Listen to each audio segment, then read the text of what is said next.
நம்பருக்கு ஏதாச்சும் ரெண்டு நம்பர் சின்னதா ரெண்டு நம்பர் எடுத்துங்க.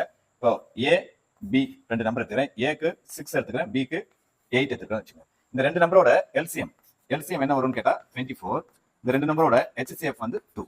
எல்சிஎம் HCF ஓரமா எடுத்து வச்சுங்க. அதை இப்போ இந்த ரெண்டு நம்பரும் எந்த ரேஷியோல இருக்குன்னு கேட்டா MSTN என்ற ரேஷியோல இருக்குன்னு சொல்லிருக்காங்க. இதை ரெண்டால் அடிச்சீங்கன்னாக்கா இது 3 டைம்ஸ், இது 4 டைம்ஸ். இந்த 3 4 தான் இது M, இது N அப்படின்னு பிரசன்ட் பண்ணுது. ஓகேவா? அது போல ஏக்கு ஒரு நம்பர், பிக்கு ஒரு நம்பர், அது எல்சிஎம் HCF எடுத்து வச்சுங்க.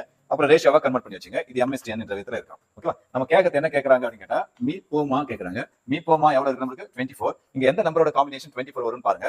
6ஐயும் 4ஐயும் மல்டிப்ளை பண்ணா 24 வரும்.